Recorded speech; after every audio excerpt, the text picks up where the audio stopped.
Good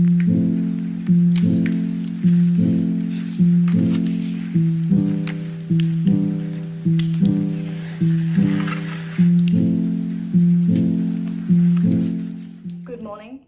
I'm about to head out to the airport because I'm traveling to Melbourne from Brisbane and I'm visiting some family for 2 weeks. And my plan is to do some op shopping, some crafting like crocheting, and mainly reading. The reading is Book Eaters by Sunyi Dean. My dad got this when we were in Paris because we went traveling together to England to see family, and we decided to go to Paris, and we went to Shakespeare and Company, which is like a famous bookshop, and they have a really cute little bookmark with it. How adorable. I want to read it and then hand it back to him, and then he can read it. And we've kind of done that before where we both read House on the Cerulean Sea together, just because I was reading it and I was like, this is a good book, and he was like, I'll read it, which is very cute. I also got this little book bag, so I'm gonna like take this with me on the flight so my book doesn't get ruined. Anyway, so yeah, I am currently reading Inkspell by Cornelia Funk. Yes, it is the second one in the Ink Heart series.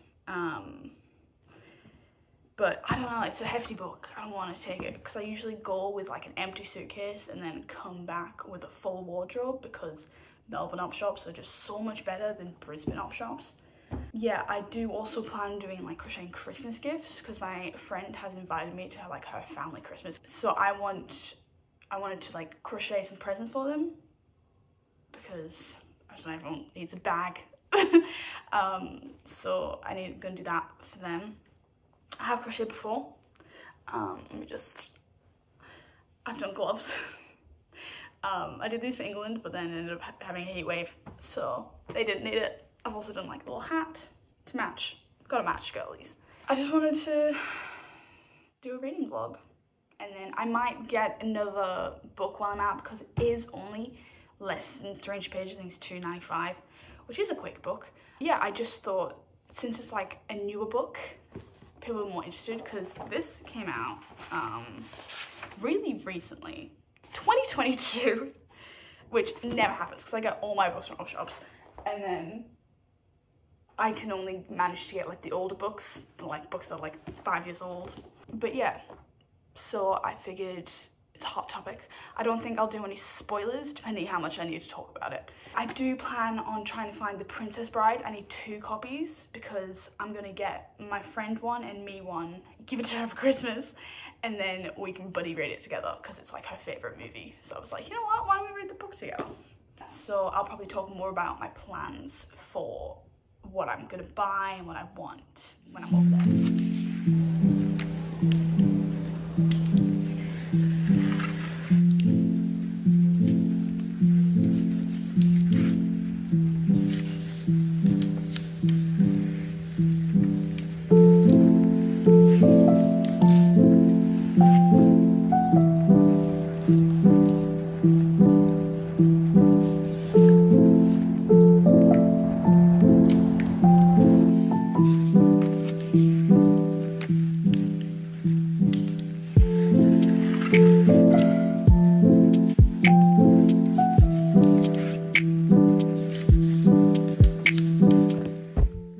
So, I made it to Melbourne. Update on the Book Eaters. I've read 73 pages. I'm up to chapter 9. I think I'm up to part 2.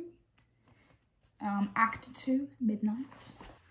It's one of those stories where like women are seen as like lesser than men, but also like somehow more important than men, but also like they're just for breeding. Which kind of sucks to read about because you know that there's a lot of unconsensual stuff happening, which doesn't make me feel good being a woman myself. I haven't really explained what the book is about. Children are rare, their numbers have dwindled. So when Devon Fairweather's second child is born, a dreaded mind-eater, preservation of her own kind, who consumes not stories but minds and souls of humans, she flees before she can turn into a weapon for the family or worse. that's pretty much the gist of it. So pretty much she eats books, but her son eats minds, and she's trying to find a way to cure him, is what I've gathered. But there's like mysteries involved, and like different families, and like they're very rare species, so like they're kind of like this elite little club. But yeah, so far it is pretty good. I am enjoying it. I haven't really got any thorough thoughts on it yet, but the book eaters. Really think there's been some kind of mix-up here, Hunter? No? Really? You can't cheat science, Tim. That's why they call it science.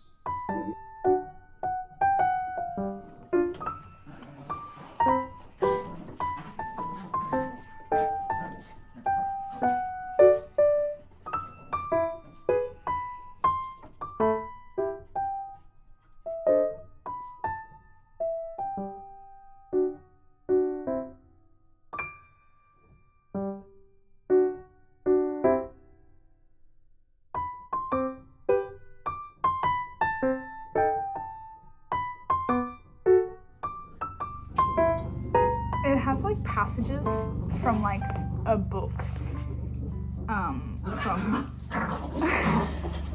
from Amarinda Patel, from Paper and Flesh, A Secret History.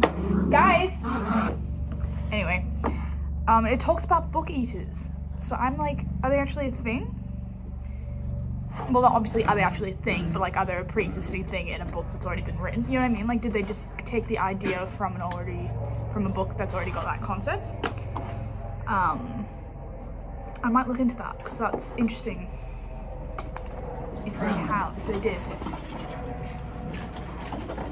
Don't know if you can hear any of that, because it was a plane and a fucking dogs.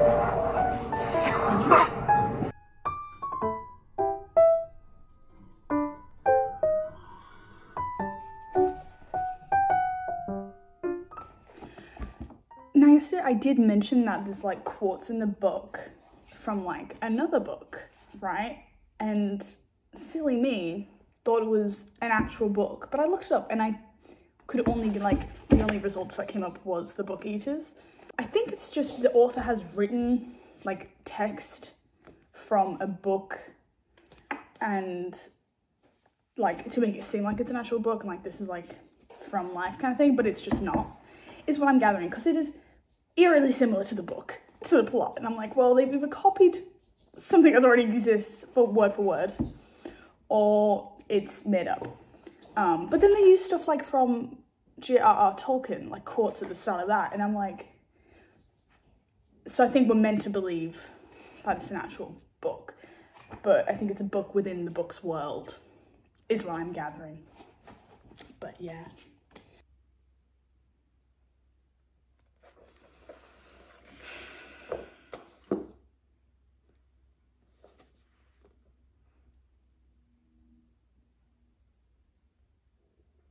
I don't know, like it's good, but it's just women being property. I hate it when women are strong. Like this woman is like 6'2" and literally can carry 2 people, but still she's like weak at the same time and she doesn't fight for herself. And well, now she's a mother, so obviously that has changed her a bit, but like it's just hard. Like it sucks because even the strong women get sold off into marriage and sexually assaulted over and over again and just shat on every day. Like, but she has 2 kids. That chapter was about the first kid that she's trying to rescue. I mean, spoiler, I guess, but like, in the first, you go into different marriages and have different kids with different men because women are scarce, right? But this is the first marriage, which means that she's got to go through another marriage and have another kid and then save that kid. And it's like, so she fails the first one and I have to read about her going through it all over again. It's just infuriating. In every book, fantasy or otherwise, it's women being objects and just made to breed. because that's what actually happens in life. Unfortunately, it still is a thing where people have that view. And I'm like, why can't I read a book where a woman is treated like a basic human being? That's all I want, because that's what I want. Basic. But the annoying part about it is that I can't read about that because that's not how life is. I want to read a fucking utopian futuristic book where a woman is treated like a human being and an equal, please. That's all I'm asking. Like, it's a good book, but this just infuriates me. I don't know, I've only read 18, oh no, like 12 extra pages from, because I didn't read last night, but plan on getting to page 100 today, which is like just that much, because I still have work I have to do, but it's hard to keep going because I just read this line, right? She lacked responsibility and insight. Ramsay lacked neither. It was the responsibility of men to rescue women from themselves. And men from the families did not shy from duty. Duty made him run after her. He's talking about a woman that is trying to protect her son from the family who are going to kill him.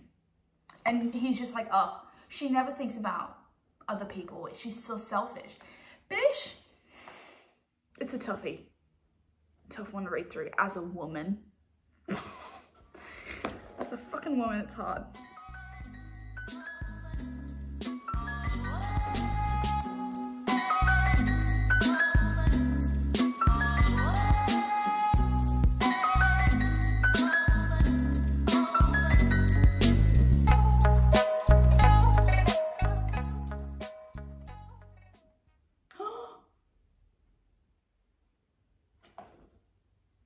Wait.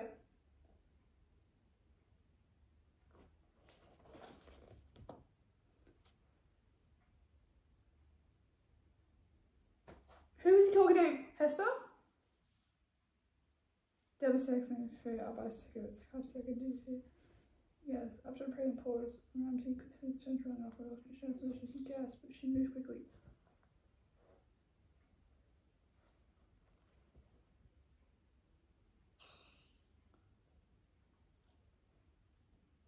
Shock. I'm shooketh. Alright, I'll to chapter 13, which is page 102.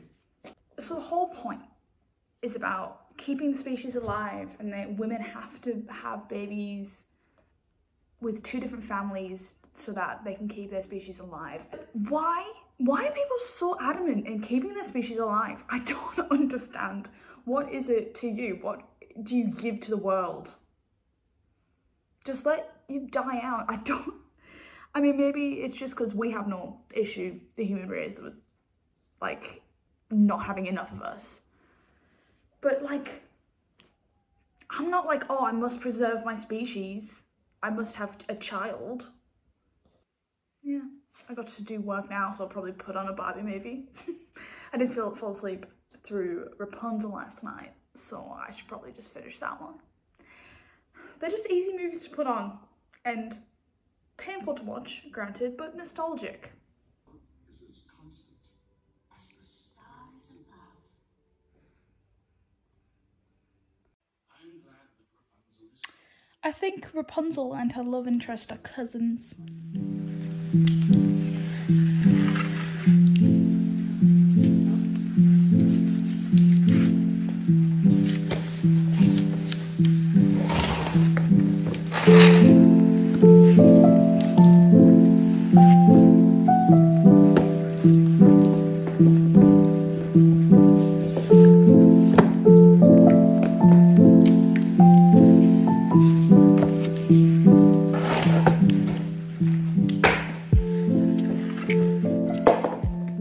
These are like the prettiest books.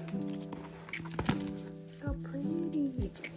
So I was going through the garage to try and find heaps of old books that I used to have. Like, I used to have Enid Blyton books, like The Wishing Chair and The Magic Faraway Tree, and I was hoping to come and be able to grab those and just see whatever other books my parents had in the garage, but they must have cleared them all out when they moved last, which kind of sad. I did find a copy of Pride and Prejudice. I have already got two. really need another one, but like, may as well. But yeah, not as successful as I hoped. I might go through it again, but I think that might just be the best that we've got, unfortunately.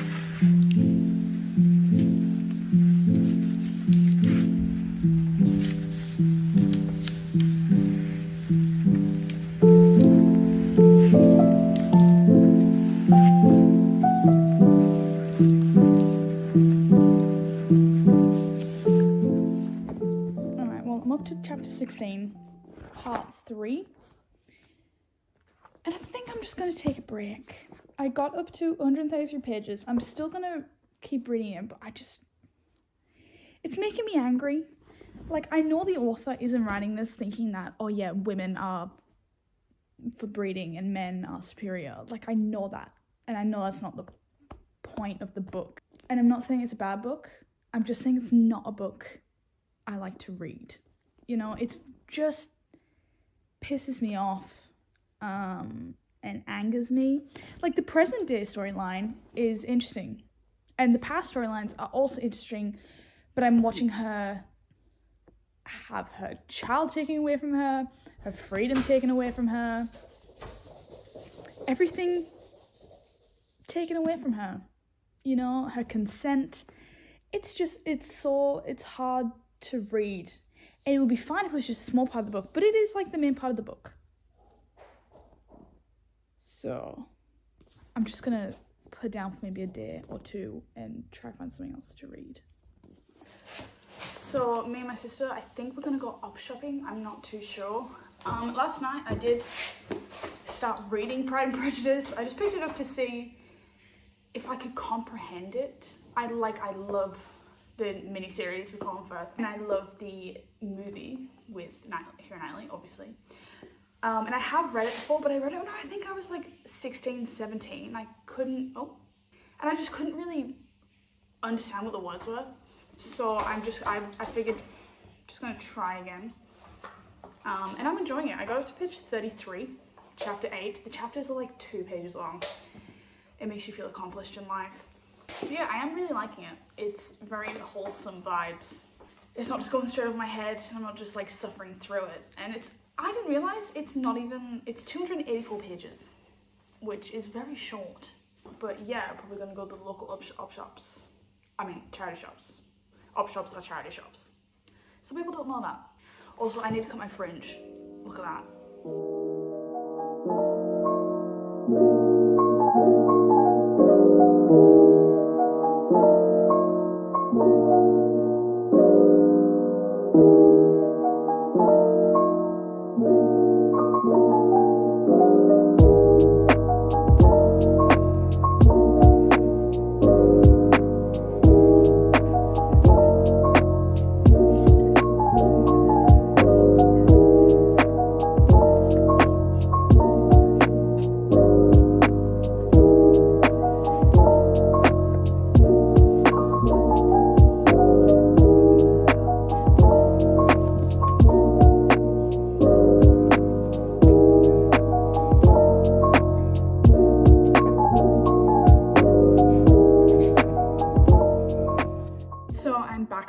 Shopping with my sister. We went out for some breakfast, which was nice, at like this really cute little tea shop. And then we went to my mum's shop that she works at. She works at like a charity shop, which I might have mentioned. She got some clothes. I just ended up getting one book, which I showed you, which is Van Gogh by Timothy de Fombelle. I think they're French. It's a French translation, I do believe. The first book was my favorite book for like ages when I was like 16. I can't quite remember what happens in it, so I am planning on doing a reread, and then I don't have the second one, so I got the second one. So we didn't go to heaps. I'm probably gonna go and do more shopping tomorrow with my mum. I'm probably just gonna continue with reading Pride and Prejudice. I'm quite liking it.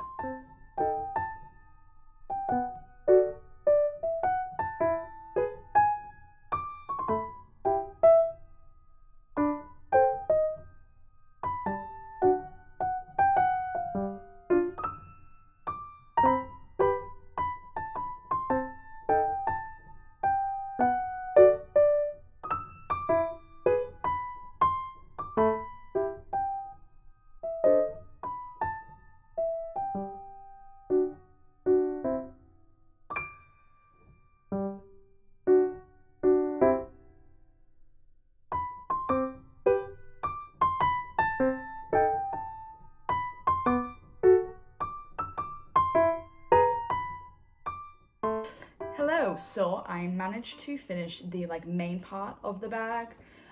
It's all together. I just need to get a handle done. I think I'm just gonna do a few days at a time with the Melbourne vlogs. So I think I'm gonna stop this vlog here. I haven't finished any books. I've started both Prime Prejudice and The Book Eaters. I think in the next one I'll start reading The Book Eaters again, and see how that goes. I'm sure I'll be doing a few more rants about just the book. Thank you for watching this first vlog. I'm sorry that the quality would be a bit bad because I am doing everything just on my phone, and I haven't edited in a very long time, so my editing skills are going to be a bit patchy. And I've never talked to a camera about my thoughts and feelings on anything, so it's going to be a very all over the shop. I think I might get the hang of it a bit better as I go along. But yes, thank you so much. Hopefully you tune in for the next one.